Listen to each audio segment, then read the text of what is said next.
I'm guessing since you clicked on this video, you're wondering exactly how to get rid of your wheel camber on your lower trucks. Just like mine, this is a 4/6 drop, and you can see the wheel is kicked out at the bottom and kicked in at the top, and my upper control arms are adjusted all the way out. Now there's a couple different ways you can do this, and I went with the best possible scenario for me, and I'll give you multiple different ways you can fix this, but this is just the way I went. And before I get into exactly what direction I'm going in to fix my camber issue, I'm going to show you a couple other ways you can fix yours, ranging from cheap to expensive, and it just depends on what you want to buy and what you prefer.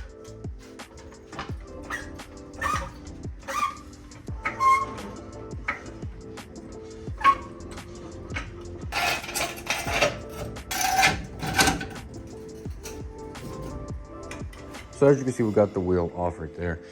And one of the ways to adjust your alignment that I was mentioning are offset bushings. Now, a couple people have recommended those to me as well.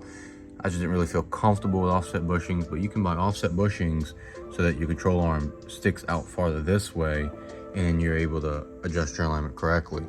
Now, another way is offset ball joints, which I'll throw a picture of that up as well. And I wasn't really looking, the way the ball joint looks, it looks very sketchy. And I wasn't looking to trust that because of what I'm gonna be doing with the truck. So I didn't go with that either. As you can see, the control arm's pretty straight right now. So, and the suspension's all the way off. So if the suspension right here is up, the control arm's gonna be slanted like that, and it's gonna be pulling on this ball joint. So if I have an offset ball joint, it's just gonna be putting more tug down that way when the suspension collapses more as I'm driving, and I didn't really trust that. So I went with the Trekline Motorsports upper control arms, and as you can see, let's see, if they're angled like that, you can see how level they are to the left where the ball joint would bolt to. Watch, I'm gonna show you exactly what I mean. So let's see, put that right there. So imagine, you can see the angle difference alone. So let's try to get this level. So this is about level for the ball joint. Look at the difference. So now instead of the control arm pulling that top upper back, it's going to be leveled out just like that. So it gives it the clearance it needs to get the right alignment. So these control arms by Trekline give the angle what it needs to adjust the alignment correctly like it needs to be. So we're gonna install these here shortly, but I do want to show you how exactly what I mean to control arms, so you kind of get an idea, because I figured it's kind of hard to see and explain unless it's actually shown. So let me show you how. This truck's so light it won't let me jack it all the way up on one side, but you can kind of see the angle. I mean, like how it's starting to pull that ball joint on the top, and then that control arm starting to be angled upward. And it makes the top of this pull in because my adjustment's all the way out, as you can see. So the farther this goes up, the more this control arm pulls in. All the Trekline Motorsports control arm's doing is putting this point where the ball joint is back flat where it needs to be, instead of being on an angle pulling it down like it is. So the control arm's going to come up like this, and it's going to flatten out, and so that gives it the angle it needs to put this back straight like it should be. So let's get these put on, along with these new inner and outer tie rods with these sleeves. This is just a Detroit axle inner and outer tie rod and some eBay sleeves I got. I did have to rethread this one, which I feel like going to buy a tap, so I was cheap. Cut a little slit in my wheel stud right here, as you can see, because it's the same thread, and I was being cheap. But I got this whole setup off eBay, so I'm gonna try those, see how that work out. Hopefully they work out and don't have any broken tie rods after four-wheel drive launch a couple times. All right, guys, so I got the truck done. I got the control arms on, and it kind of looks like it helped a bit. It drives a lot better for sure. I mean, the wheel is kind of turned. I mean, it's still kind of cambered, which sucks it because my upper control arms are all the way out. So, I mean, hopefully it don't wear my tires. It's at a good point, and also, I mean, you got to think about the truck is kind of on a lean right here, so it's all pulling this way. You can see this one too. It's still kind of cambered.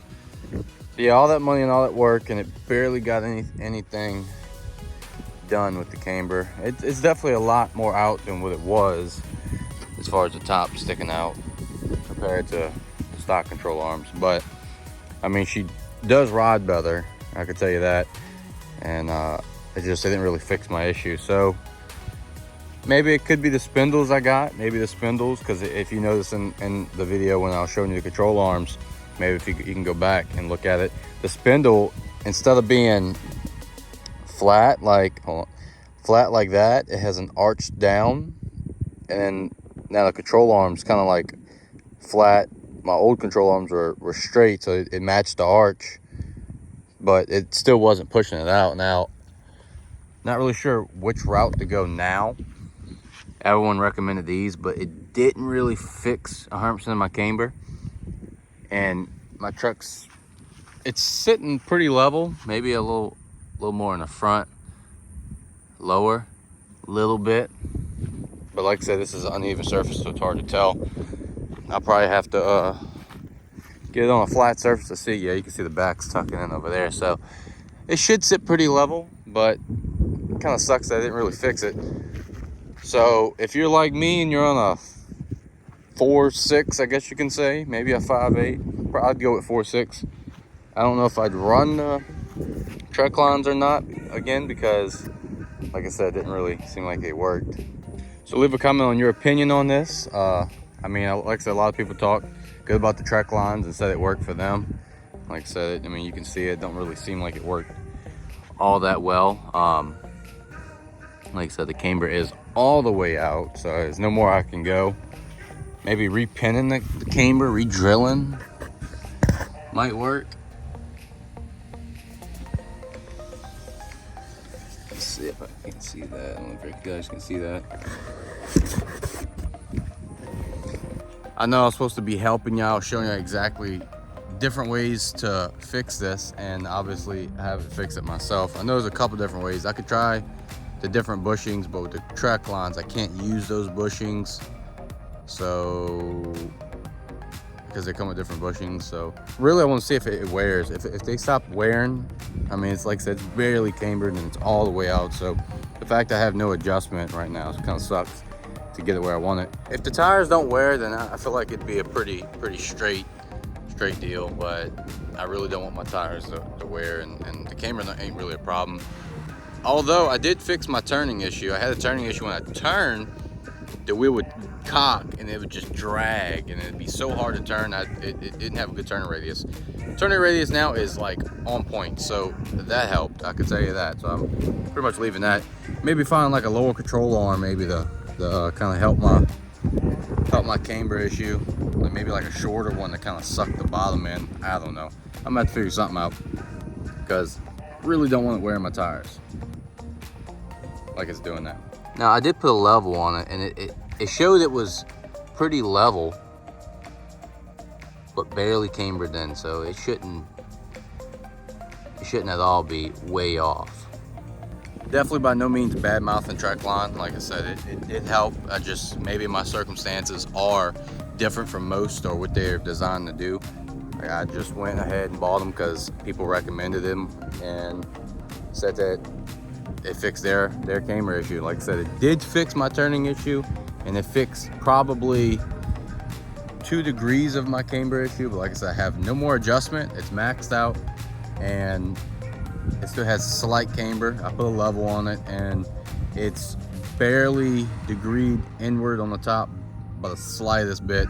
So realistically, it did help a lot. Like I said, it just could be the spindles I'm using. So I'm gonna get deeper into this the farther I go. I might not document it. I probably will. Depends on how y'all like this video. I think this video is helpful. Leave a thumbs up. I try to experience these different things for y'all, so y'all don't have to waste the money. Y'all go to my videos and see these parts I use and see what's good and what's not. I love using eBay stuff. That's usually where I go. And I thought about even using the upper control arms off of a leveled out setup, like a 2-3 inch lift control arm, just flipping the ball joint and seeing if that worked. Because that looks like basically what a Trekline control arm is. It's just like just an angled upper control arm that the ball joint's the opposite direction. So maybe, maybe not. Maybe it is a little bigger. I got pictures of all that. You can see it on my Instagram at jbaverett_, and the comparison pictures of the stock control arm and the aftermarket Trekline control arm. If you made it to this point and you're not subscribed, hit that subscribe button if you want to see cheap parts and what works and what don't. And also, you know, like the builds I do, I have multiple ideas and I constantly build different stuff, just basically create my own little masterpiece, and I have fun with it. And then I also put it out there for you guys to see and entertain with, and maybe get an idea. Like I have my dash build. I had a lot of people go down that road to start doing dash swaps, and it makes me feel good.